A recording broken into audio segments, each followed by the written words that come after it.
to our guests, Priscilla and Scott. I'm very excited about this episode. I've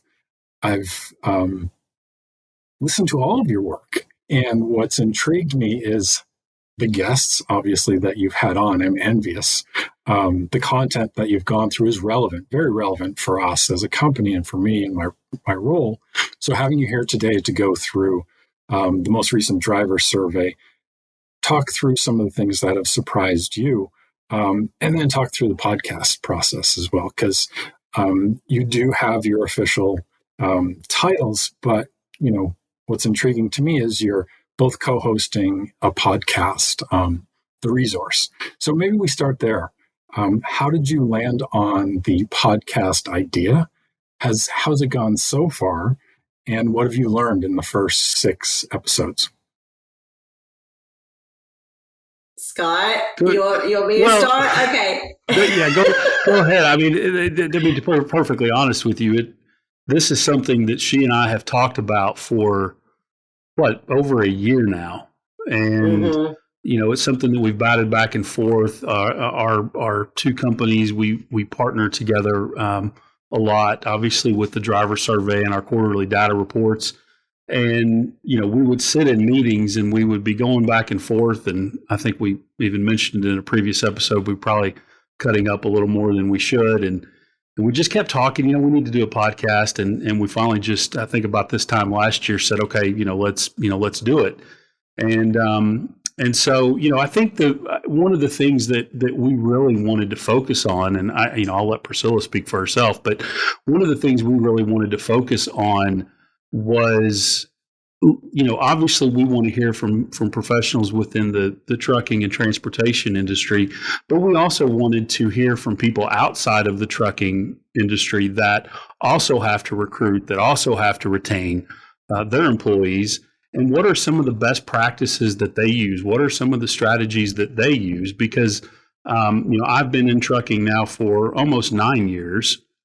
And I think the one thing that we're really good at insulating ourselves internally and kind of listening to one another. But what about people outside of trucking? They've got some great ideas. They've got some best practices that maybe we can do. And that was really one of the things that I wanted to focus on. That's why we've had people like Bruce Pearl on from Auburn University, who has to recruit basketball players, right? And so what does he do? What is how does he stand out above other schools? And so that's really one of the things that I really wanted to focus on. Aside from the data is great and it provides a lot of insight, but I wanted feedback from people outside of trucking to kind of hear what they do. So first question, how did you get Bruce to come on the show? I mean, that's a huge boon for the podcast. Was there a relationship? How did you sell it? Yeah, so there's a relationship with the owner of our company, with PDA. And so we begged him to reach out to Bruce before basketball season started over the summer. And so we were able to get about 30 minutes of his time. And hopefully we can maybe after March Madness next year, we can maybe have him sneak on again.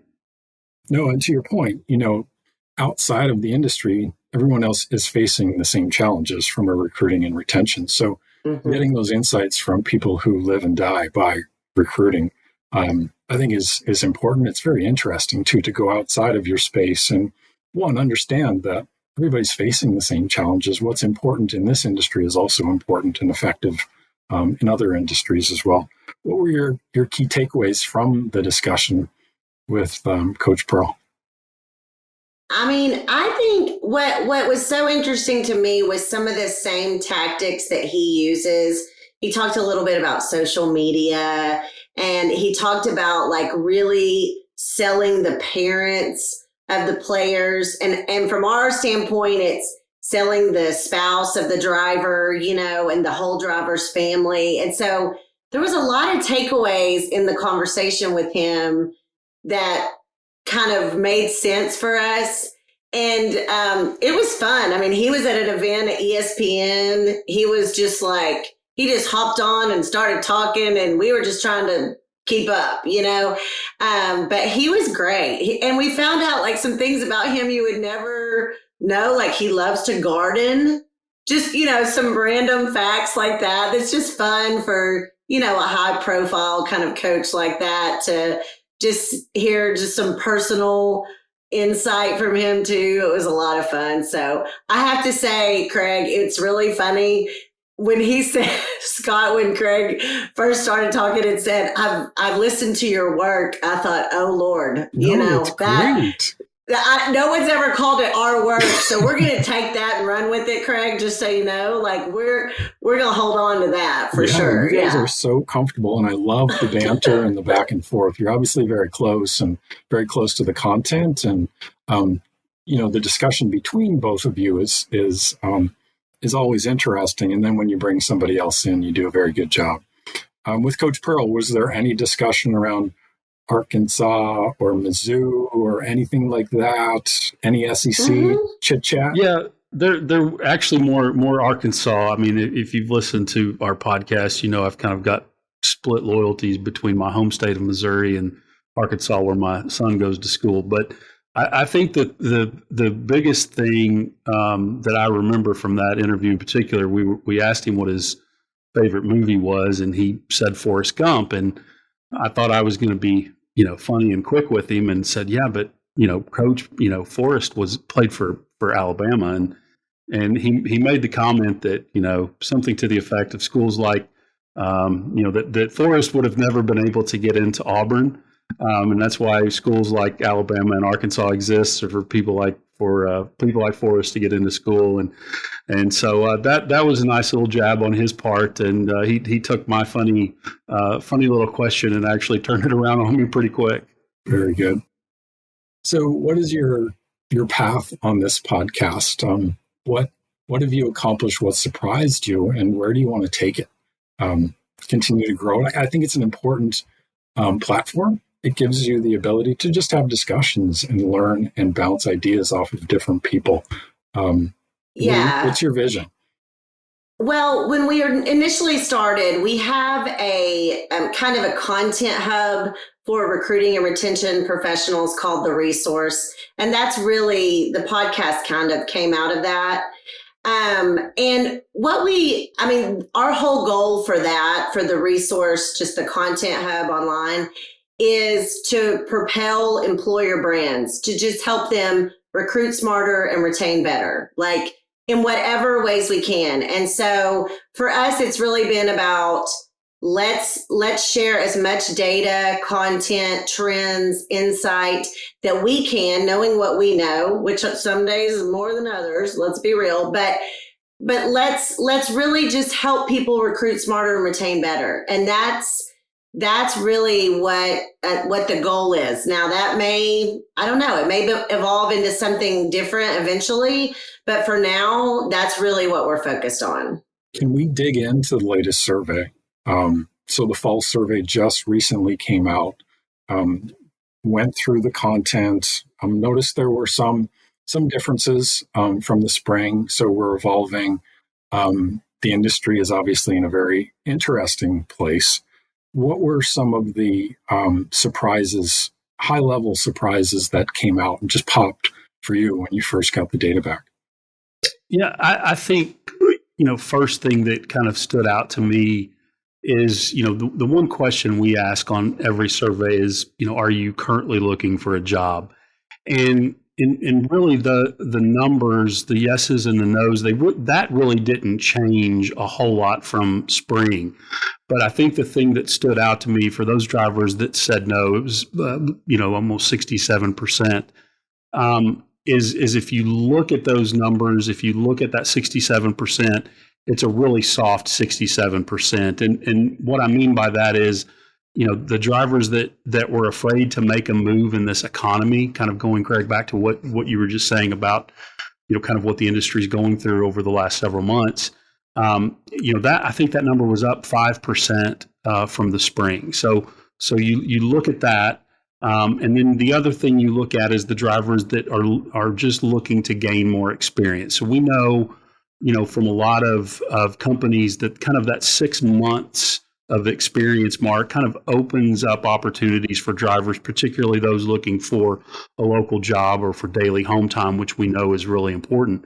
And so if you look at those two numbers in particular, and I think it was something, like 25 to 26%, maybe even a little bit higher than that. Actually, it was a little bit higher than that. It was close to 30% between those two.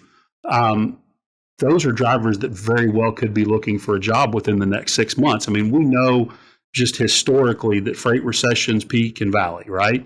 And so if you look historically at past freight recessions, they last somewhere in the 19 to 22 month range. And so, are we in one of those typical, freight cycles right now? Because if we are, we're kind of coming up towards the end of that 19 to 22 month time frame. I think everything after COVID is maybe a little bit different. So I don't know if this recession is going to be different, but let's say it's not, just hypothetically. If we're in that 19 to 22 month cycle, we're getting near the end of that. All of those drivers that are afraid to make a move in the economy, those that need experience, that kind of that 6 month, that number could drastically change by the time we do our spring survey. It'll be interesting to see if it does. Right. And that one in combination with the question on how do you feel about the current state and are we close to coming out of the freight recession?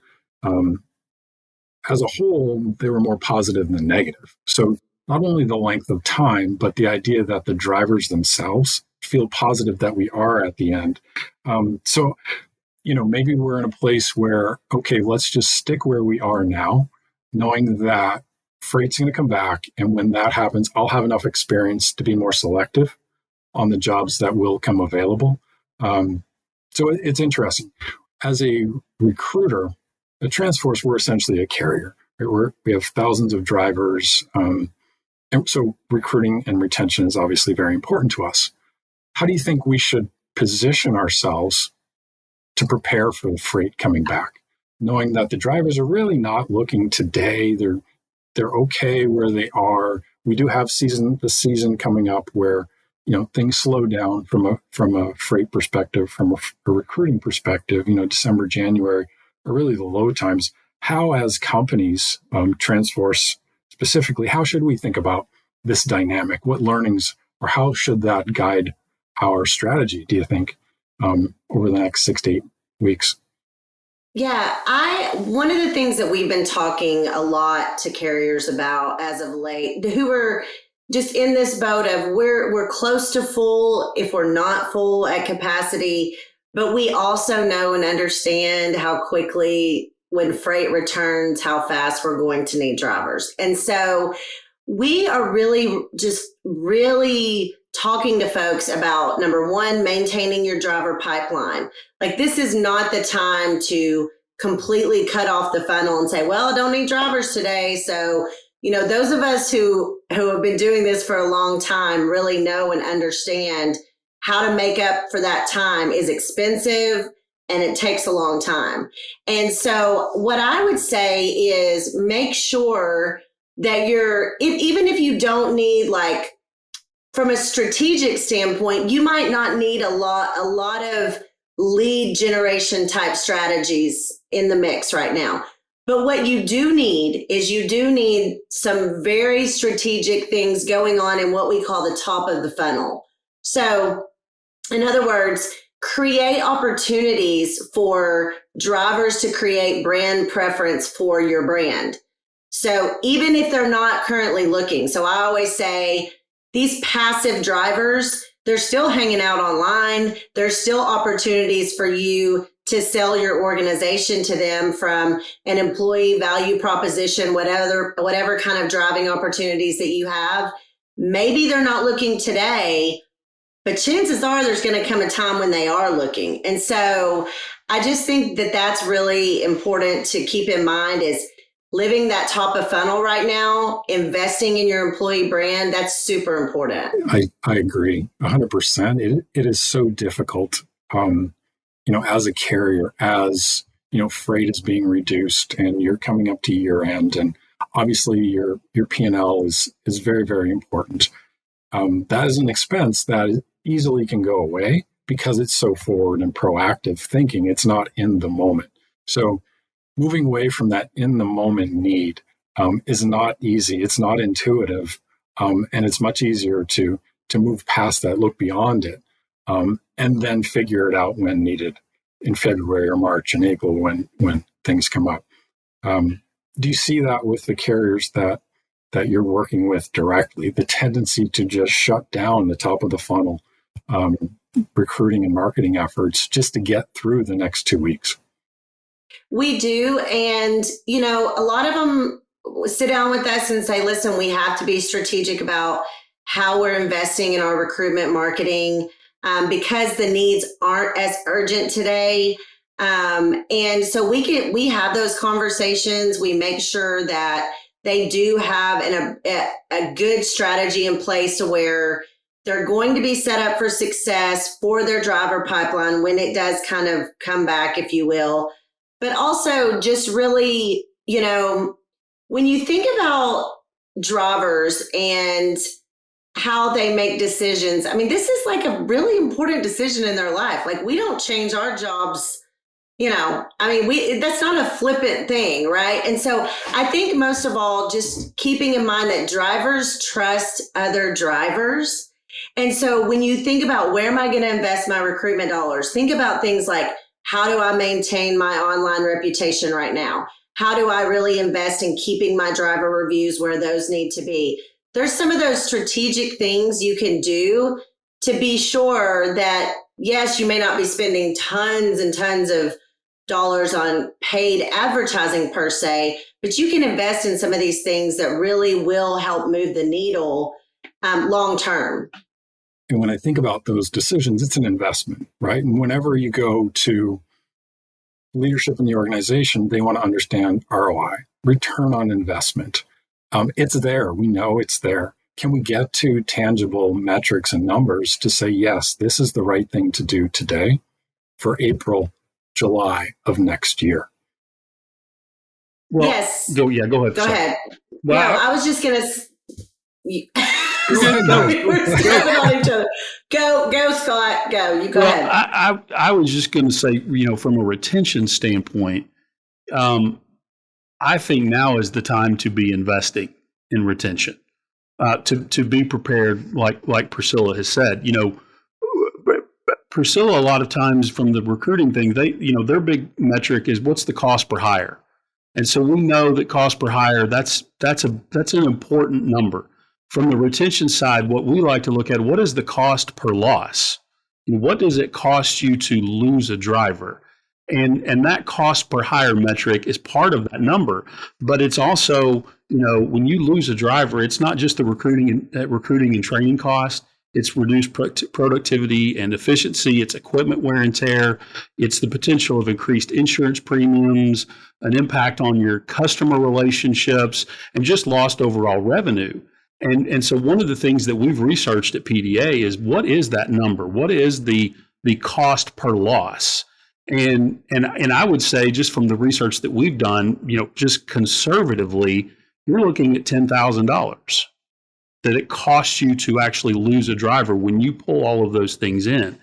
And so I think right now is the time to be, and it's counterintuitive to what is going on in the industry right now. Everybody is looking at their P&L statements and they're like, what can we cut? What can we cut? And I think taking care of the drivers you have now to help that top of the funnel, like Priscilla's talking about, when this thing flips, and keeping the drivers you have now and investing in those retention programs now is the thing to do when the economy is doing what it's doing right now. For sure. When you think about, all of the resources we have from a recruiting perspective, we have top of the funnel tactics. We also have within Transforce an ecosystem of drivers who have worked with us in the past, who have applied with us at some point in the future. So we have this database of resources that for one reason or another may or may not be working with us today.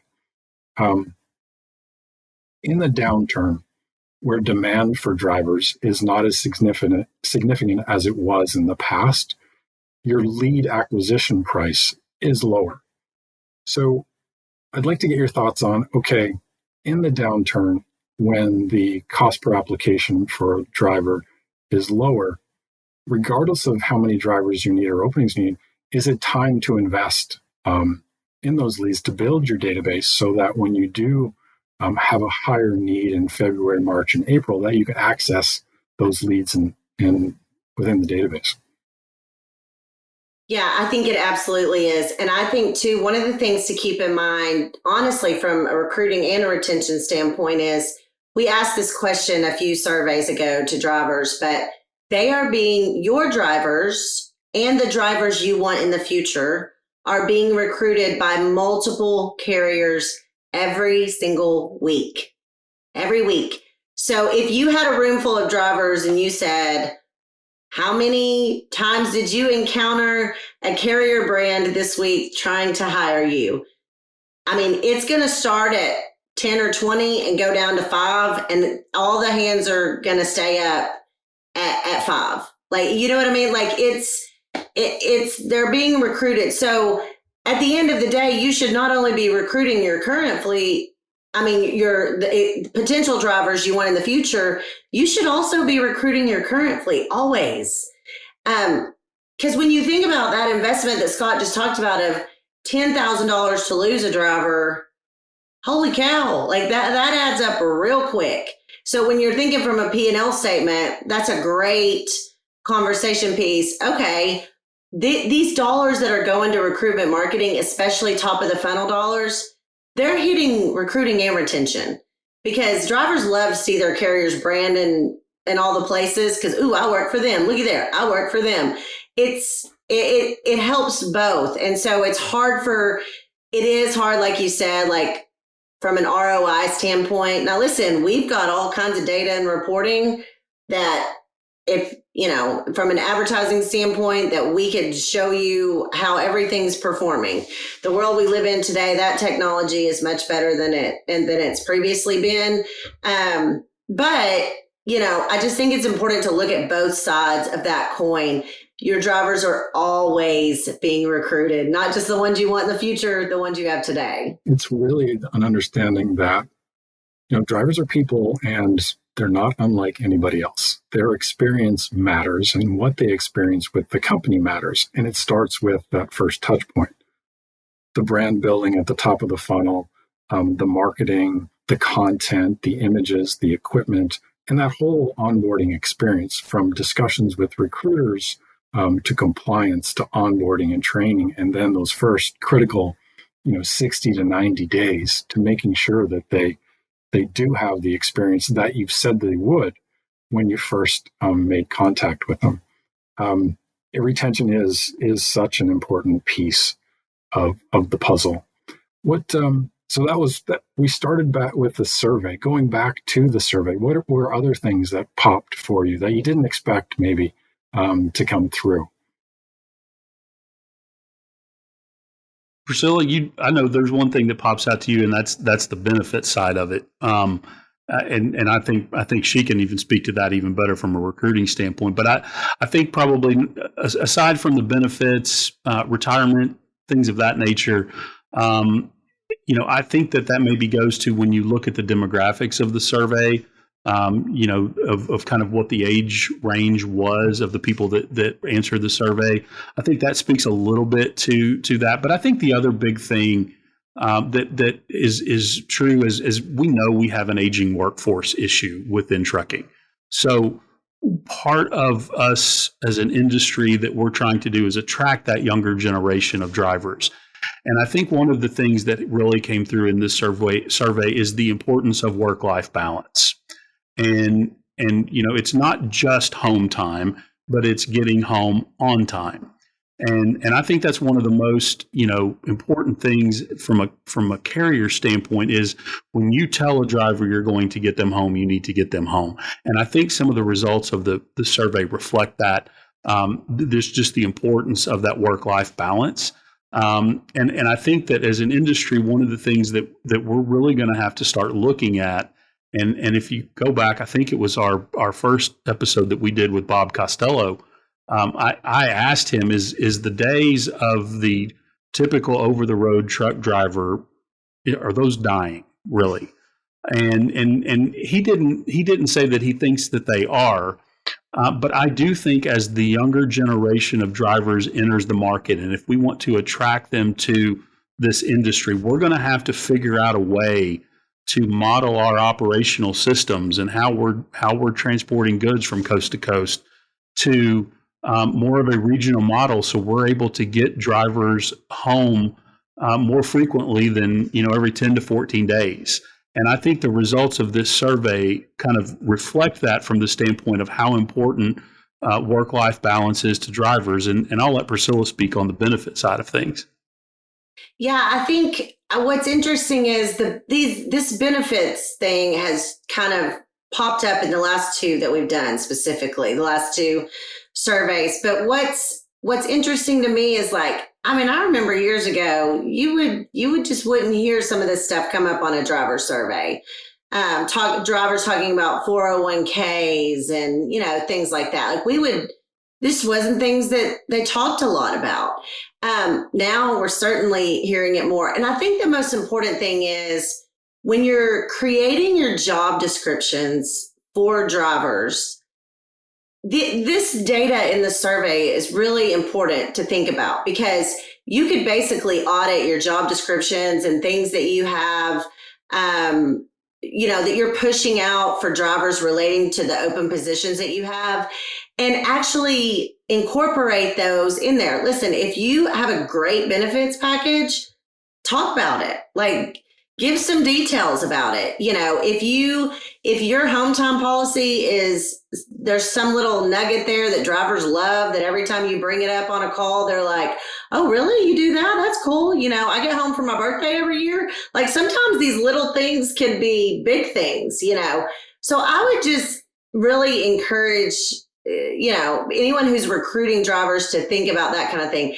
The other thing I would bring up here, not to open a whole can of worms here, but one of the things that Scott brings up a lot when he and I speak together at different events and things is, I think it's important to point out that drivers that have been in this industry for less than 2 years have not experienced a freight downturn.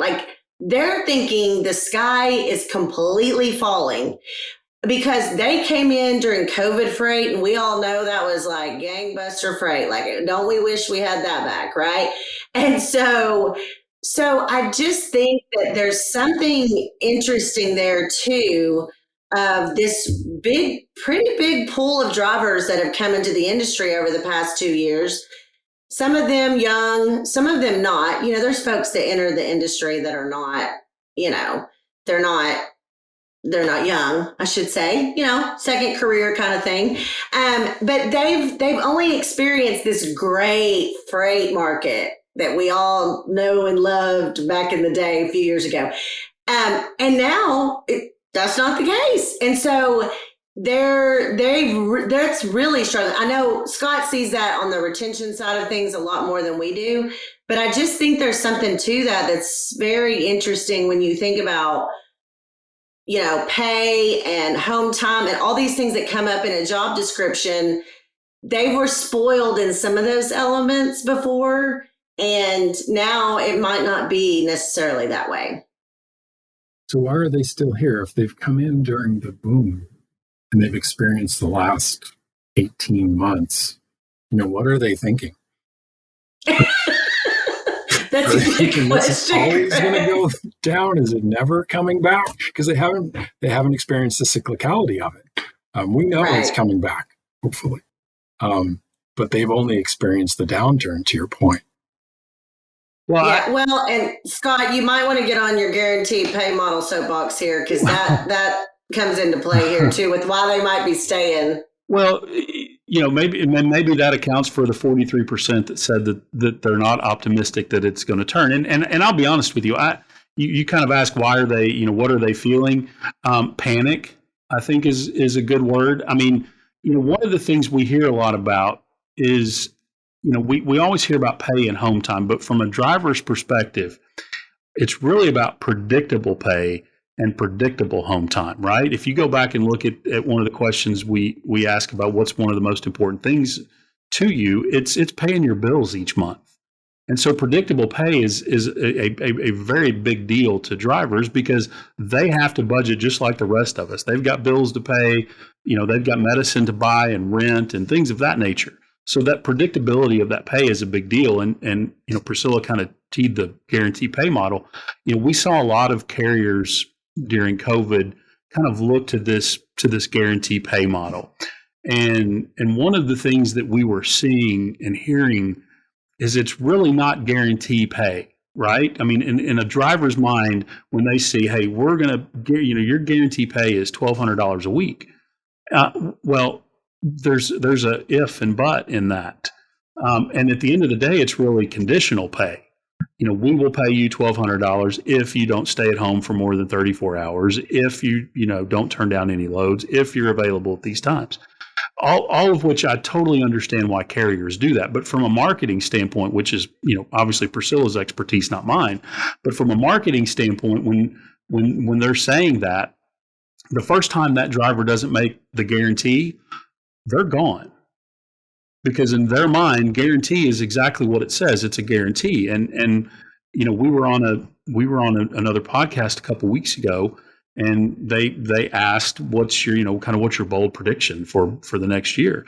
I think that the guarantee pay model has the potential to go in the same direction as the sign-on bonus. And what do I mean by that? Well, sign-on bonus is kind of the same deal. We see companies putting out $5,000, $10,000 sign-on bonus. Well, there's a lot of ifs and buts in that too, right? And those have been around long enough now that drivers understand when a company advertises a $10,000 sign-on bonus, they're not getting a check for $10,000 the minute they show up for orientation. And I think that the guarantee pay model is potentially going down that same path to where it's going to lose its effectiveness as a marketing tool, as a recruiting tool, because drivers are eventually going to realize, well, they say 1,200 is guaranteed, but they're not telling me the fine print and what that guarantee is.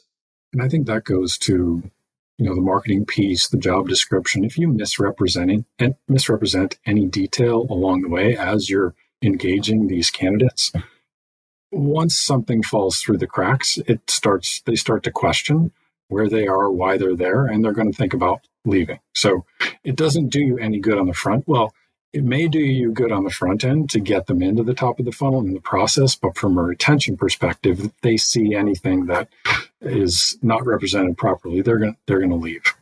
Do you see the guaranteed pay becoming more solidified with less strings attached or contingencies? Is that what the carrier may be forced to do, or are you going to continue to see this as more of a marketing hook? I think, and Priscilla may disagree with me, I think it's going to continue to be a marketing hook. I don't, to be perfectly honest with you, and I don't have a business degree, nor do I claim to be a savvy businessman, but I don't know how carriers can really do that. I mean, some of the carriers that we consult with, they were asking during this, what do you think about guarantee pay? And I kind of gave them my answer that I just gave you. But they also realize we can't give people something for nothing, right? And I'm not saying drivers aren't doing anything. They're doing more than enough. But I think it's going to be really hard for them to just say, here's $1,200 and I know you only pulled 2 loads this week. That's going to be very, very difficult for them to do. So I think there's a challenge there, but we're still doing the sign-on bonus, right? We're still marketing that. So I would not foresee that ever changing. I still think we're going to market it as a guarantee, and then everybody cross their fingers and we hope we all qualify for the guarantee. Yeah. But I will say the decline in the number of carriers who are advertising a sign-on bonus has declined significantly. Yes, there still are carriers doing it, but right now, if you look at just the blanket of driver ads, it's only about 15% of ads today. So that's one interesting thing. There was a time where it was probably 85% years ago. But here's another really interesting thing that came out of the survey, talking about this whole guaranteed pay thing is, we asked them in the survey, if you were in charge of a trucking company, what's the one thing you would do? Well, of course, number one answer is raise pay. So, and the thing is you can collectively hear the eye roll of every carrier who reads that, right? Because in the past, 24 months, how much have folks raised driver pay, right? And so they're probably like, are you kidding? Like, is that, but it equates in a lot of cases to miles. And so from a freight standpoint today, they probably aren't getting the miles that they were just because of the freight market that we're in today. But I think that and Scott talks about this a lot too, but communicating how you pay, what your potential to earn, if there's paycheck errors, be sure that you're, correcting those very quickly and swiftly and not making them wait until their next paycheck. I know that's another soapbox that Scott, you live on a lot of soapboxes now that I think about it. But it's like all these things related to driver pay are very much, it all comes into play from a recruiting and retention standpoint, but it is one of the top two most important things to the drivers. So it reminds me of component pay, and you've interacted with carriers who can't be as competitive in their market, so they are less specific about weekly take-home pay and things like that. So you have to be a mathematician to figure out what your take-home pay is through the job description, maybe even that first conversation. So confusion is a tactic, I think. Hopefully we're moving away from that. One of the things that you mentioned was the benefits and the aging population.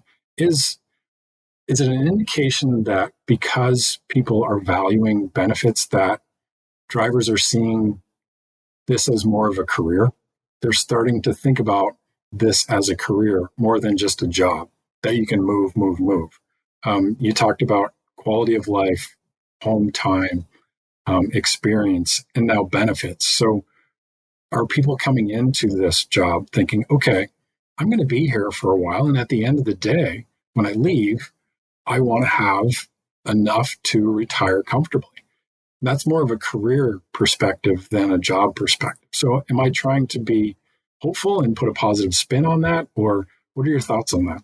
I don't know if you're trying to be hopeful, but I think you may have just given us a question to ask on our spring survey.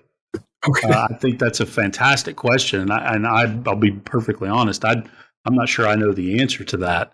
I think it's a very interesting take when you look at it, because normally what we see from benefits, from at least the retention side of it, is they don't matter till they matter, right?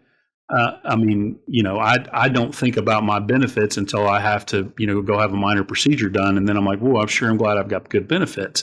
I think that's to some degree the kind of how everybody looks at it. So I would be interested in knowing, is it important that I have those types of benefits, that I can have healthcare for myself, for my spouse, for my kids, and that I have the ability to put back some money for retirement? Or is it I'm looking at this as this is a job for today, maybe a job for tomorrow, maybe a job for 6 months from now, and they just happen to have benefits, and that's important just to kind of have that in my back pocket. It's an interesting question, and I think we can figure out a way to ask that on our next survey. I think we should.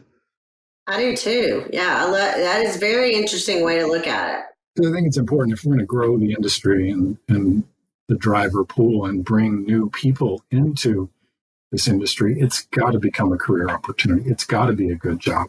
We're not only competing with other carriers and other positions, we're competing with other industries in the same market.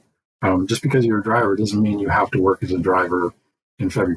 There are so many other opportunities out there to earn and to build a lifestyle and to, start a new career. So, those competitive forces are constant, and it's not just with other carriers and other trucking company jobs. I'd like to make sure that you guys have time to talk about things you want to talk about. So you have a lot of exciting things that you're working on. The podcast, obviously, the businesses, your roles day to day, and this survey. Has there been anything to this point? Because I know we're getting short on time, and I want to give you guys an opportunity to just open up and bring forth thoughts, ideas, points that you want to get across. Priscilla, go for it. I mean, I don't, there's nothing specific we haven't necessarily touched on. Maybe technology in recruiting is kind of a big deal right now. That's the only thing I could think of that we haven't really touched on is really how we're seeing technology impact specifically for us recruiting and how carriers are recruiting. So, one of the things that we're seeing is that when you put the right technology in place, the speed to which you get from the lead to the full app and then the full app to the hire is pretty significant. And that speed game today is kind of important, but I'm going to tell you that speed game tomorrow, and if you get your recruiters trained up now to really understand, how do I use this? We have a product called Lead Assist. It's advanced AI automation that takes them. You literally just can get the name and the email and the phone number of the driver, and then you just, hey, listen, in the background, the system is nurturing that to get that particular lead to the full application for you. So your recruiters can work on getting Bob in his seat next week while you're getting all these full apps ready for Susie Recruiter for next week, right?